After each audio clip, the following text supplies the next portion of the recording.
जय श्री भगवद गीता की जय हो। जय श्री कृष्ण भगवान की जय हो। जय वेद व्यास जी भगवान की जय हो। अपने अपने माता पिता सतगुरु देव की जय हो। तो आज हम आपको सुनाने वाले हैं श्रीमद् भगवद गीता पहला अध्याय। संजय से बोले वसन, धृतराष्ट्र गंभीर, होता क्या कुरुक्षेत्र में, कहो अर्ध धर धीर। युद्ध स्थल में जाए के क्या करते सभी शीत रहे, युगल क्षेत्र वो सब कोर कर गहे व्यास प्रधान। श्रीमुख से दीजे सुनार वह रण का व्याख्यान। ये गीता का शेर है।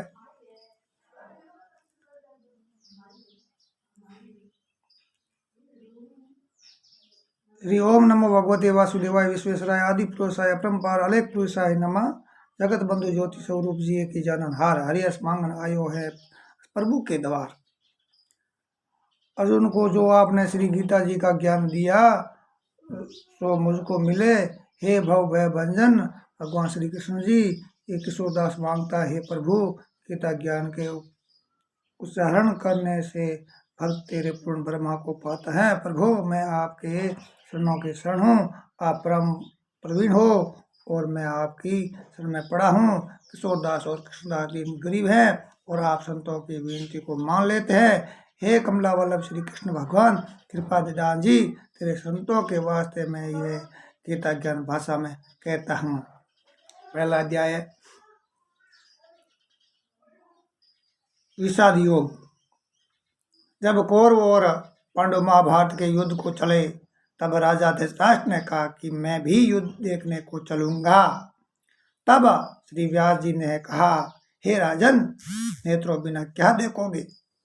राजा धृतराष्ट्र ने कहा, हे प्रभु मैं देखूंगा नहीं तो श्रवण तो करूंगा।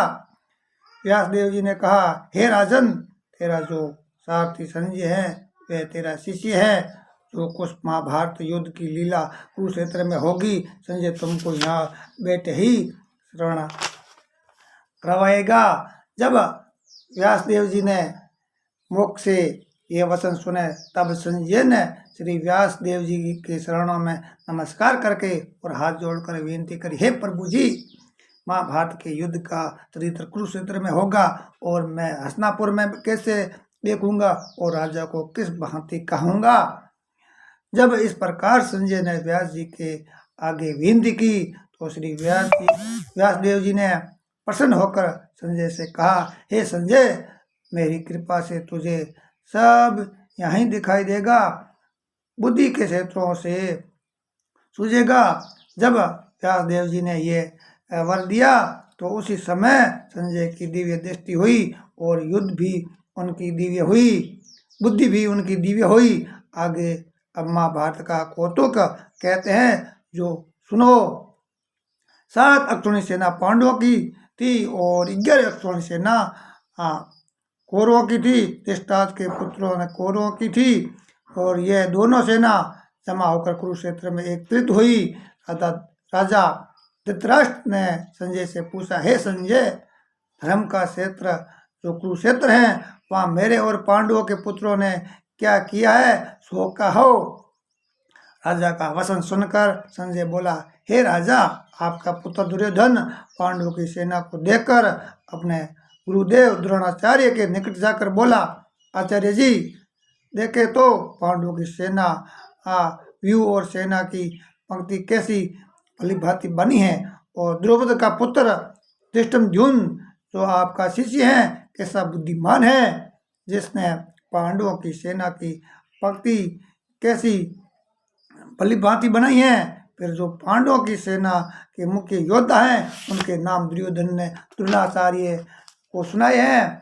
इस सेना के में बड़े बड़े धनुर्धारी भीमसेन, अर्जुन, राजा युधान, राजा विराट, महारथी राजा धृष्टकेतु, संकेतन और बलवान काशी का राजा और पुरोहित, कुंती भोज और मनुष्यों में सर्वश्रेष्ठ और सेव्य युद्धामन्यु और विक्रांत, बड़ा बलवान उत्मोजा, सुभद्रा का पुत्र अभिमन्यु और द्रौपदी के 5 पुत्र सभी महारथी हैं।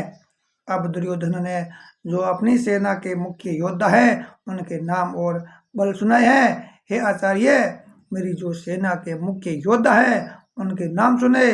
प्रथम तो आप और पितामह भीष्म, कर्ण, कृपाचार्य, समीज्य और अश्वत्थामा, विकर्ण, सोमदत्त का पुत्र भूरिश्रवा और जयद्रथ आदि भी योद्धा हैं जिन्होंने मेरे निमित्त अपना जीवन त्याग दिया है और अनेक प्रकार के शस्त्रधारी है जो युद्ध करने में बड़े चतुर है। हमारी 11 अक्षौणी सेना है और पांडवों की सेना 7 अक्षौणी है।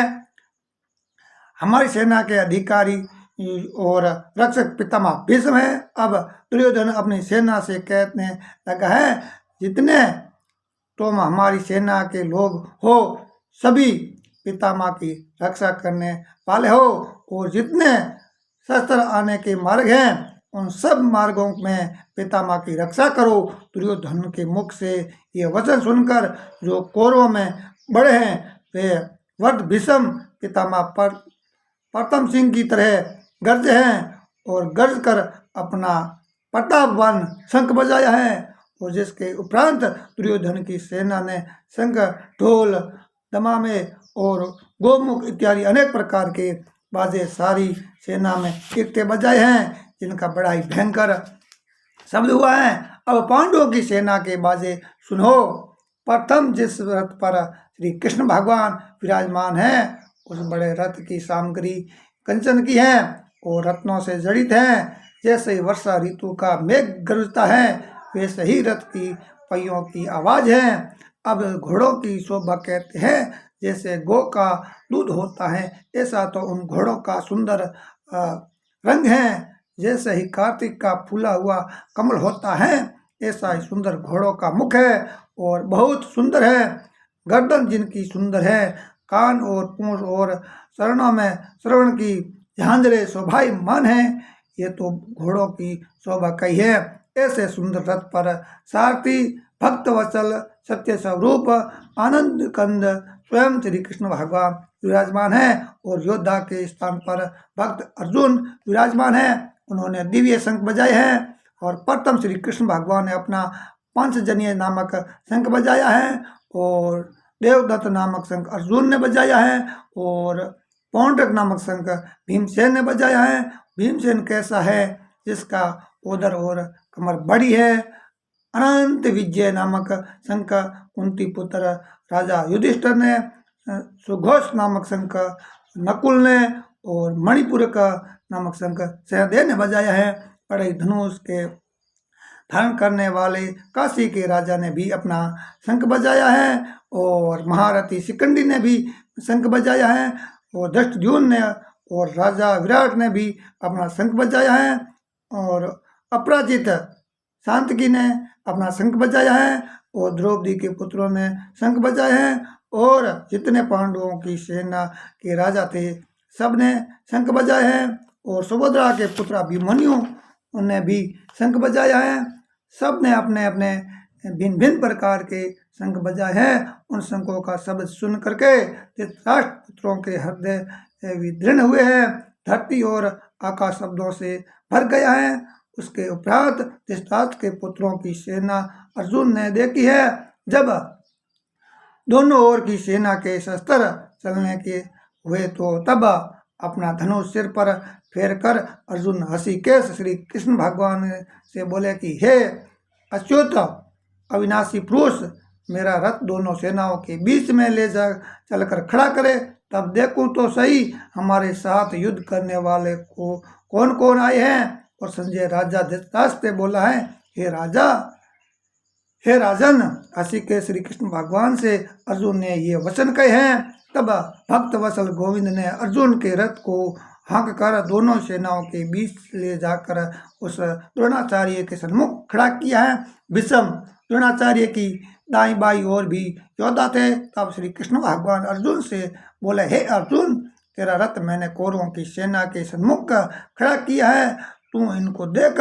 तब अर्जुन ने कौरवों की सेना में जो जो योद्धा देखे हैं सो कौन कौन योद्धा देखे हैं पितामह गुरु और मातुल मामा और पुत्र पौत्र सका ससुर मित्र देखे हैं, और उन दोनों सेनाओं में अपने ही कुटुंबियों को देखकर अर्जुन ने मन में दया उपजी है।